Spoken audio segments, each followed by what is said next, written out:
Diyos ng lahat, papuri sa kaitaasan, siya'y papurihan ngayon at magpakailanman.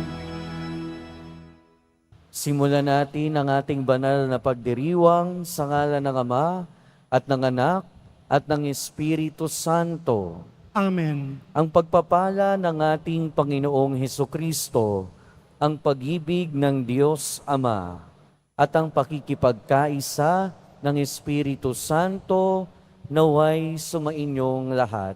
At sumayo rin.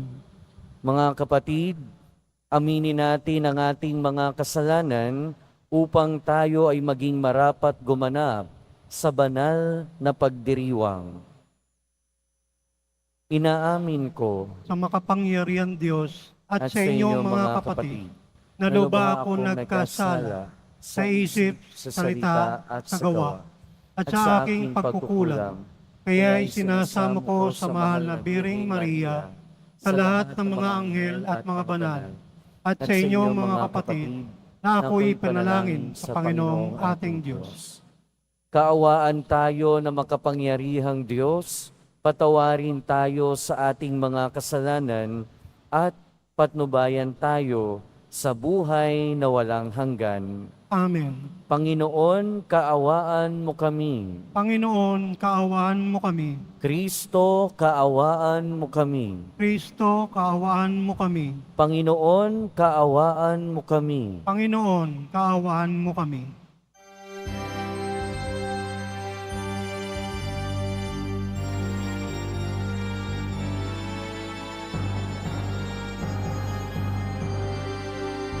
Papuri sa Diyos sa kaitaasan,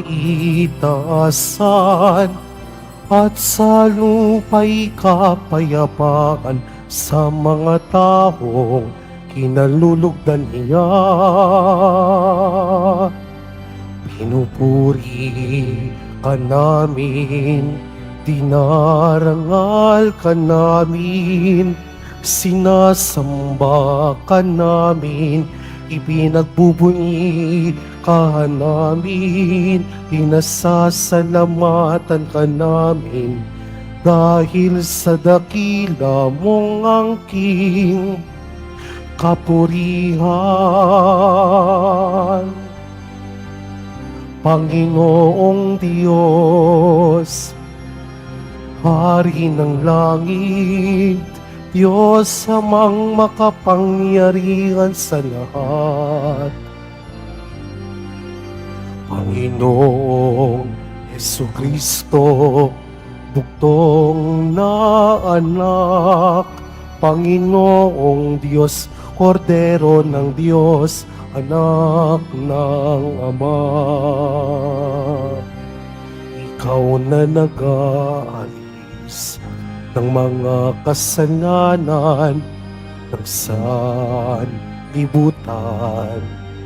maawa ka sa amin. Ikaw na nag-aalis ng mga kasalanan ng sanlibutan, tanggapin mo ang aming kahilingan. Ikaw na naluluklok sa kanan ng Ama, maawa ka sa amin, sapagkat ikaw lamang ang banal, ikaw lamang ang Panginoon. Ikaw lamang, O Jesucristo, ang kataas-taasan, kasama ng Espiritu Santo sa kadakilaan ng Diyos Ama. Amen. Amen.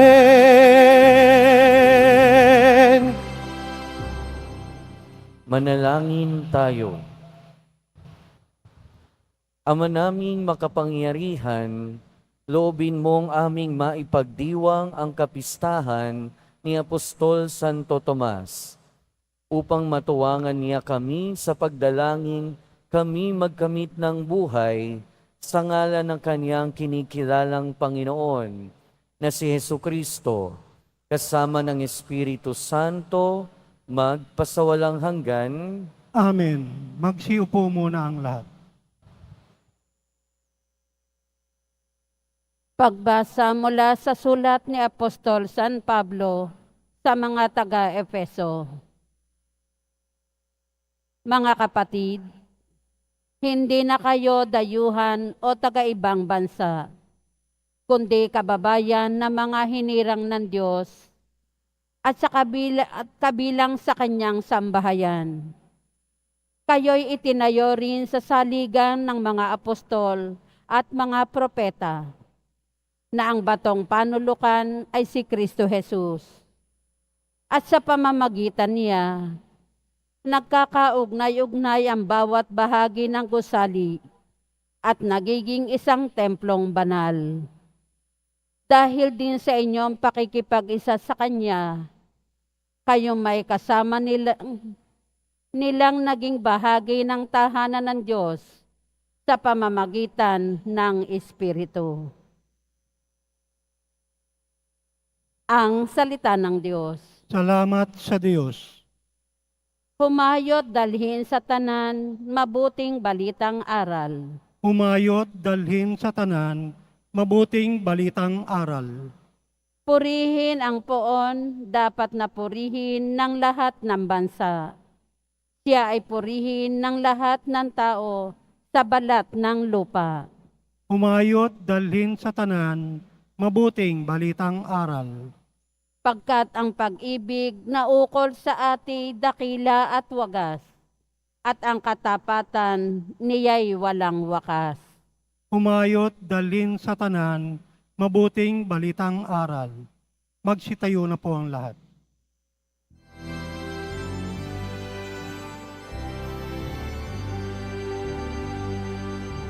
Hallelujah, Hallelujah,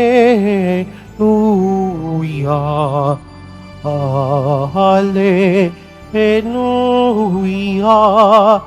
Hallelujah. Mapalad at maligaya ang sumasampalataya sa di nakita ng mata. Hallelujah, Hallelujah, Hallelujah, Hallelujah.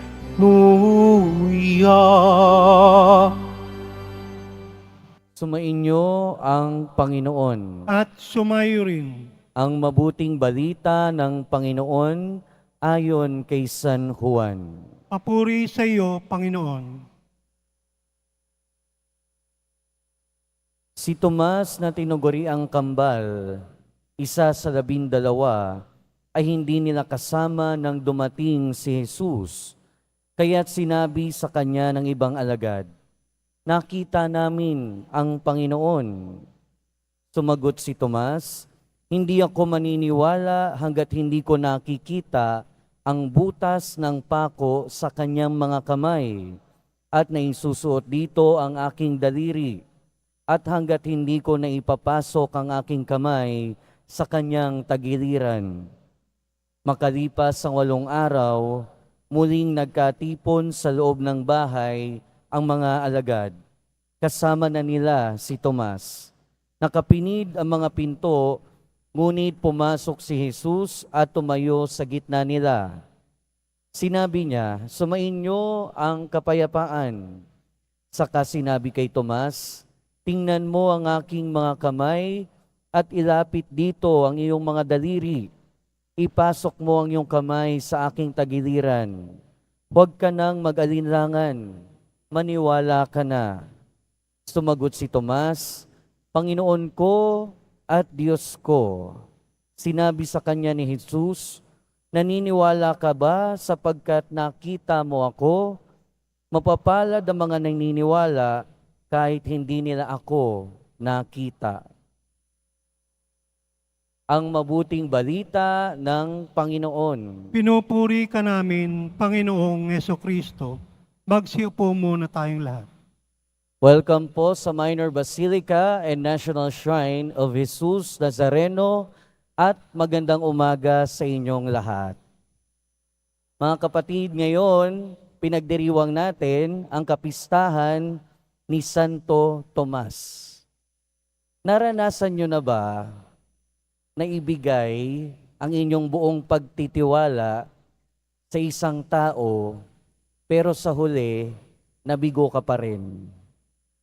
Naranasan mo na ba na ibigay ang iyong buong pagkatao, pagmamahal at pagtitiwala sa isang tao, pero sa huli, iniwan ka pa rin?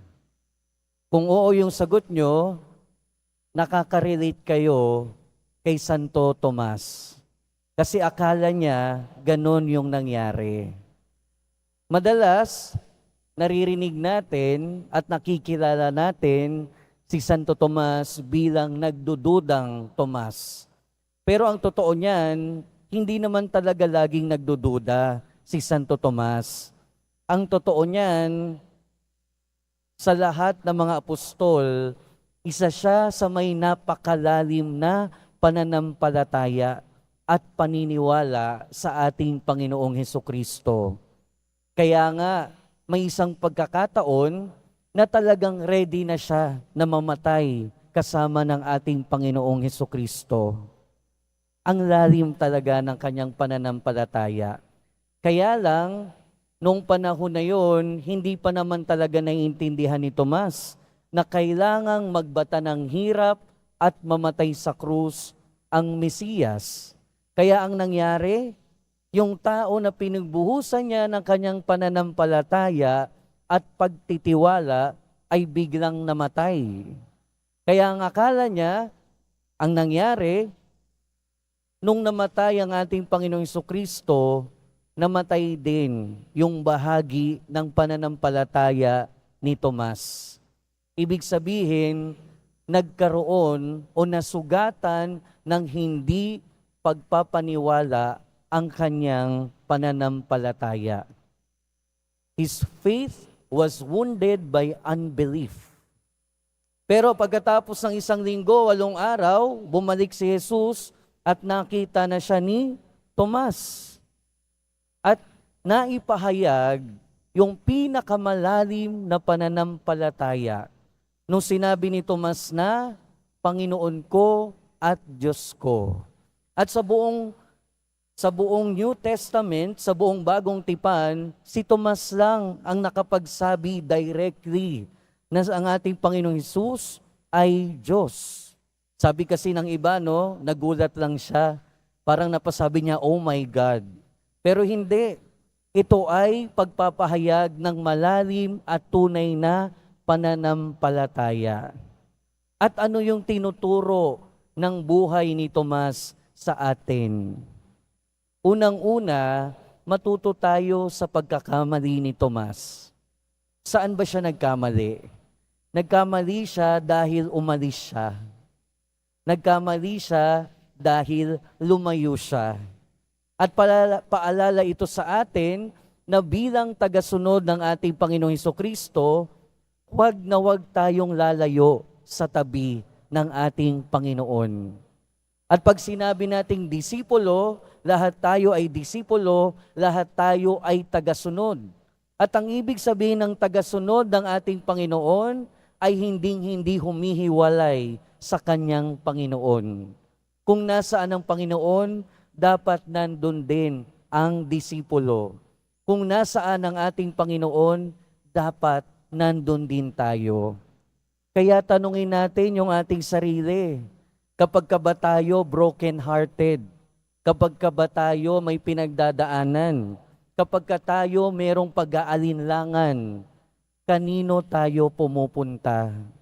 Saan tayo pumupunta? Yung iba kasi pumupunta saan? Sa bar, umiinom. Yung iba pumupunta saan? Sa sugalan. Yung iba saan pumupunta? Sa droga. Mali. Mali na puntahan ng mga iyon. Dahil sa panahon ng pag-aalinlangan, sa panahon ng pagdududa, lalong dapat tayong lumapit sa ating Panginoon. Lalong dapat lalo tayong dumikit sa ating Panginoon. Kasi kailan ba mapapatunayan ang ating pananampalataya?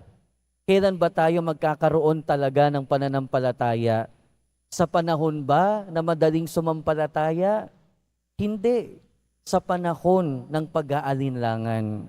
Pero hindi naman lahat ng oras masama ang pag-aalinlangan. Hindi lahat ng oras masama ang magduda. Dahil minsan, ang pagdududa ay ang nagdadala sa atin ng mas malalim na pananampalataya. Ang pagdududa minsan ang nagdadala sa atin ng mas malalim na paniniwala at pagtitiwala. Si Tomas, sandali siyang nawala dahil siya ay nagdududa. At nung sinabi ng ibang mga alagad, nakita namin ang Panginoon, ayaw niyang maniwala. Hinayaan niya pa rin yung sarili niya na magduda. Para bang sinasabi niya na hindi naman talaga nagpakita sa kanila ang Panginoon. Pero sa gitna ng kanyang pagdududa, nung nakita niya ang ating Panginoon, anong nangyari? Napalitan ng pananampalataya na mas malalim pa kaysa dati. Napalitan ng pananampalataya na mas malakas pa kaysa dati. Kaya kung tayo nag-aalinlangan sa Panginoon, okay lang yan. Kaya kung tayo nagdududa minsan sa kapangyarihan ng Panginoon, minsan okay lang yan. Okay lang magduda. Ang masama ay yung tuluyan kang mawalan ng pananampalataya. Dahil pinapaalalahanan tayo ng karanasan ni Tomas na sa gitna ng pagdududa at sa dulo ng pagdududa, mapapalitan ng pananampalataya na mas malalim. Mapapalitan ng paniniwala na mas malakas. Si Tomas, kinailangan niyang makita si Jesus para siya ay maniwala. Pero tayo ngayon, huwag na tayong umasa na makikita natin ang ating Panginoon ng mukhaan. Pero sa tuwing aaten tayo, dadalo tayo ng misa, nakikita natin, naiengkwentro natin ang ating Panginoon sa Eucharistia. At sa tuwing titingin tayo sa imahe ng Poong Jesus Nazareno, nakikita din natin, naiengkwentro natin ang ating Panginoong Hesukristo. Pero iisa din ang sinasabi ng ating Panginoon sa atin at kay Santo Tomas, huwag ka nang mag-alinlangan, manalig ka na. Meron ka bang problema ngayon? Huwag kang mag-alinlangan, maniwala ka na. Meron ka bang pinagdadaanan ngayon? Huwag ka nang mag-alinlangan, maniwala ka na. Meron ka bang pagdududa sa iyong pananampalataya? Huwag ka nang mag-alinlangan, maniwala ka na. Dahil sabi din ng ating Panginoon, mapapalad ang mga naniniwala kahit hindi nila nakita. Amen. Magsitayo po ang lahat.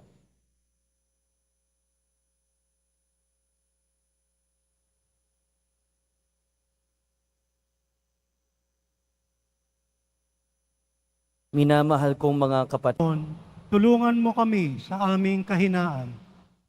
Bilang isang simbahan, naway hindi tayo magkulang sa pagpapahayag ng ating pananampalataya sa mga taong hindi sumasampalataya.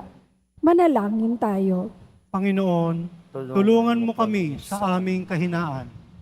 Ang simbahan sa Asya, naway magkaroon ng paglago. Manalangin tayo. Panginoon, tulungan mo kami sa aming kahinaan.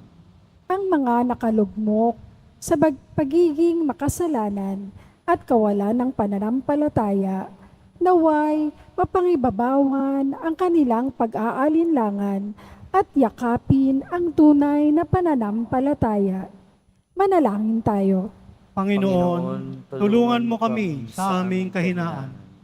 Ang mga nabibigatan sa buhay, lalo na ang mga may sakit at nangungulila, naway magtamasa ng kagalakan ng muling pagkabuhay ni Kristo. Manalangin tayo. Panginoon, tulungan mo kami sa aming kahinaan. Ang mga namayapang tapat sa Panginoon, naway makabahagi sa kaluwalhatian ng buhay na walang hanggan. Manalangin tayo. Panginoon, tulungan mo kami sa aming kahinaan.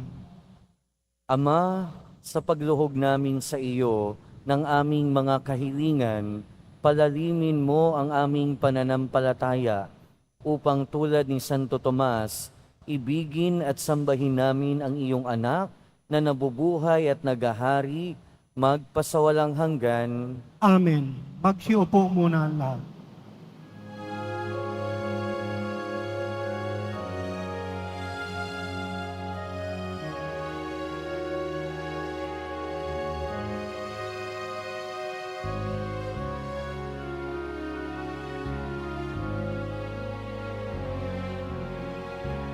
Aming alay sa'yo, Panginoon. Ang tinapay at alak na iyong kaloob upang gunitain ang iyong buhay na inialay nang tayo'y magdiwang bilang isang sambayanan.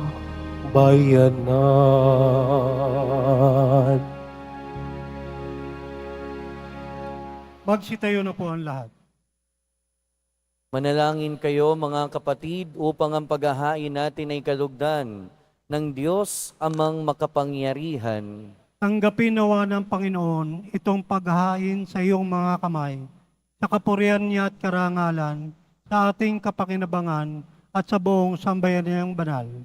Ama naming lumikha, inihahain namin ang aming paglilingkod. Kalakip ang dalangin itaguyod mo ang iyong mga kaloob sa amin. Ngayong kami nagpapasalamat sa iyo kaysa ng pagpupuri ni Apostol Santo Tomas sa pamamagitan ni Jesucristo kasama ng Espiritu Santo magpasawalang hanggan. Amen. Sumainyo ang Panginoon. At sumayo rin, Itaas sa Diyos ang inyong puso at diwa. itinaas na namin sa Panginoon. Pasalamatan natin ang Panginoong ating Diyos. Marapat na siya ay pasalamatan. Ama naming makapangyarihan, tunay ngang marapat na ikaw ay aming pasalamatan. Sa pamamagitan ni Jesucristo na aming Panginoon, itinatag niya ang iyong sambayanan at ang mga apostol ay sadig at katuwang sa pagpapanatili ng iyong pagmamahal na di magwawakas kahit kailan. Kaming sambayanan mo dito sa daigdig ay katibayan ng pamumuhay sa langit. Kaming naririto ang tagapagpahiwatig sa pagkakaisa ng tanan sa iyong pag-ibig. Kaya kaysa ng mga anghel na nagsisiawit ng papuri sa iyo nang walang humpay sa kalangitan, kami nagbubunyi sa iyong kadakilaan. Santo, Santo, Santo Panginoong Diyos ng mga hukbo, napupuno ang langit at lupa ng kadakilaan mo, o sana sa kaitaasan. Pinagpala ang naparirito sa ngalan ng Panginoon, o sana sa kaitaasan. Magsilod po ang lahat. Ama naming banal, ikaw ang bukal ng tanang kabanalan. Kaya't sa pamamagitan ng iyong Espiritu, gawin mong banal ang kaloob na ito upang para sa amin maging katawan at dugo ng aming Panginoong Hesukristo. Bago niya pinagtiis ang kusang loob na maging handog, hinawakan niya ang tinapay, pinasalamatan kanya, pinaghati-hati niya iyon, iniabot sa kanyang mga alagad at sinabi, "Tanggapin ninyong lahat ito at kanin. Ito ang aking katawan na ihahandog para sa inyo."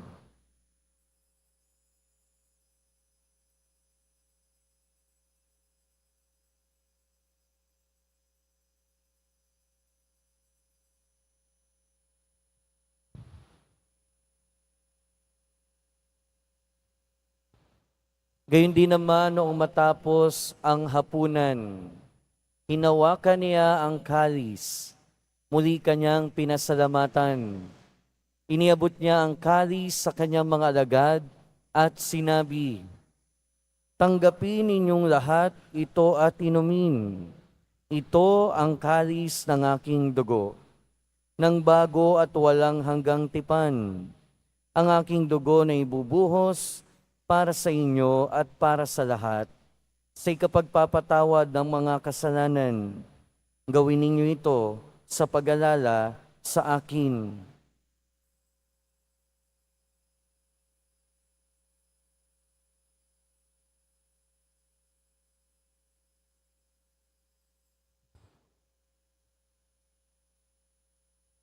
Magsitayo na po ang lahat.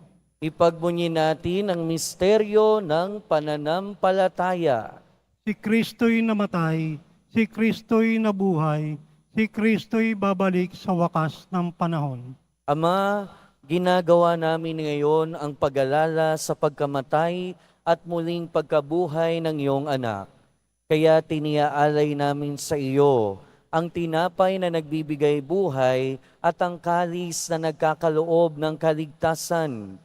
Kami nagpapasalamat dahil kami iyong minarapat na tumayo sa harap mo para maglingkod sa iyo. Isinasamo namin kaming magsasalo-salo sa katawan at dugo ni Kristo ay mabuklod sa pagkakaisa sa pamamagitan ng Espiritu Santo. Ama, lingapin mo ang iyong simbahang laganap sa buong daigdig. Puspusin mo kami sa pag-ibig kay San Francisco na aming Santo Papa at ni Jose na aming Obispo at ng Tanang Kaparian.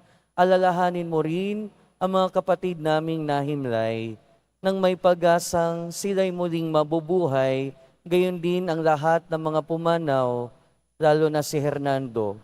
Kaawaan mo sila at patuloyin sa iyong kaliwanagan. Kaawaan mo at pagindapating kaming lahat na makasalo sa iyong buhay na walang wakas. Kaysa ng mahal na Birheng Maria na Ina ng Diyos, ng kabiyak ng puso niya si San Jose, kaysa ng mga apostol ni San Juan Bautista at ng lahat ng mga banal na namuhay dito sa daigdig ng kalugod-lugod sa iyo. Maipagdiwang nawa namin ang pagpupuri sa ikararangal mo sa pamamagitan ng iyong anak na aming Panginoong Hesukristo.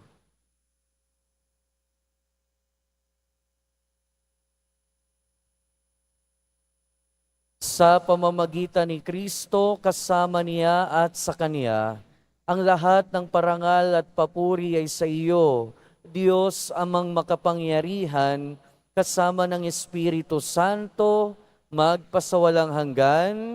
Amen. Sa tagubili ng mga nakagagaling na utos at turo ni Jesus na Panginoon natin at Diyos, ipahayag natin ng lakas loob. Ama namin, sumasalangit ka, sambahin ang ngalan mo, mapasa amin ang kaharian mo, sundin ang loob mo dito sa lupa para ng sa langit.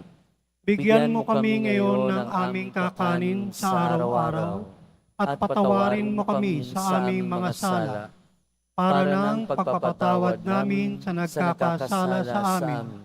Huwag At mo huwag kaming paintulot sa tukso at iadya mo kami sa lahat ng masama. Hinihiling namin kami adya sa lahat ng masama, pagkalooban ng kapayapaan araw-araw, iligtas sa kasalanan at ilayo sa lahat ng kapahamakan.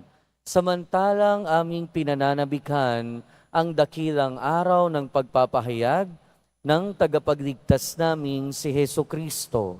Sapagkat iyo ang kaharian at ang kapangyarihan at ang kapurihan magpakailanman. Amen.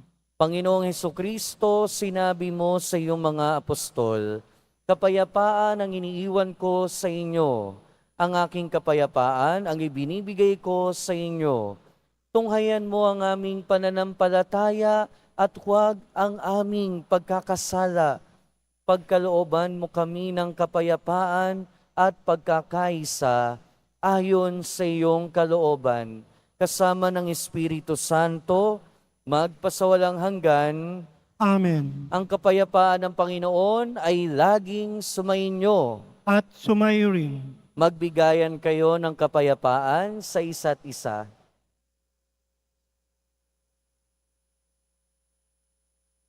Kordero ng Diyos na nag-aalis ng mga kasalanan ng sanlibutan, maawa ka sa amin. Kordero ng Diyos na nag-aalis ng mga kasalanan ng sanlibutan, maawa ka sa amin. Kordero ng Diyos na nag-aalis ng mga kasalanan ng sanlibutan, ipagkaloob sa amin ang kapayapaan. Magsiluhod po ang lahat.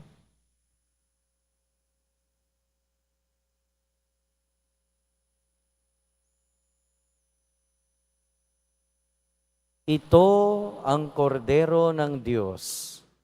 Ito ang nag-aalis ng kasalanan ng sanlibutan.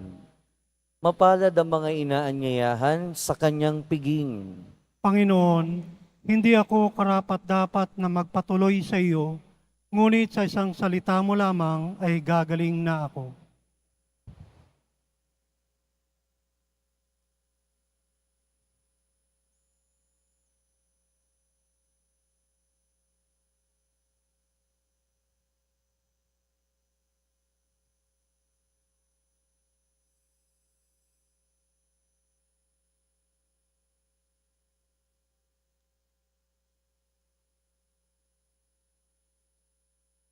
Para sa lahat ng tatanggap na banal na komunyon, sasagot po tayo ng Amen.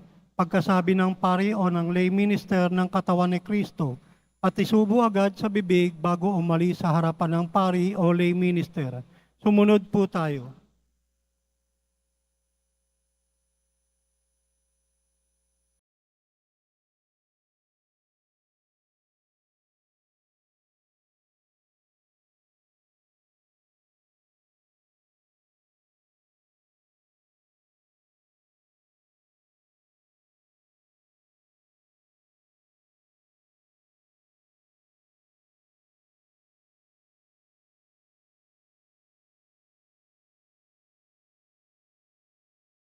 Pangin tayo.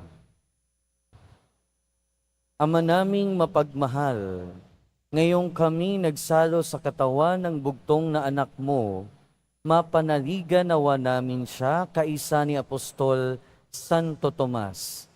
Maipahayag nawa namin siya'y Panginoon at Diyos sa pamumuhay namin at tapat na paglilingkod. Sa pamamagitan niya, kasama ng Espiritu Santo, magpasawalang hanggan. Amen. Sumainyo ang Panginoon. At sumayo rin. Magsiyoko kayo habang iginagawad ang pagbabasbas. Ang Diyos na nagtayo ng simbahang nasasalig sa mga apostol ay magawad nawa sa inyo ng pagpapala bilang tugon sa mga panalangin ni Apostol Santo Tomas, ngayon at magpasawalang hanggan. Amen. Ang Diyos nawa ay siyang magbunsod sa inyo para tularan ang halimbawa ng mga apostol upang inyong mapatunayan sa lahat ang inyong katapatan sa Kanya ngayon at magpasawalang hanggan. Amen. Ang aral ng mga apostol ay magpatatag nawa sa inyong pananampalataya. Ang kanilang mga panalangin ay magbunga nawa ng inyong pagsapit sa tahanang tunay at walang hanggan. Amen. at pagpalain kayo ng makapangyarihan at papagmahal na Diyos, ng Ama at ng Anak at ng Espiritu Santo. Amen. Tapos na ang misa, humayo kayong taglayang kapayapaan at pag-ibig ng Poong Jesus Nazareno. Salamat sa Diyos.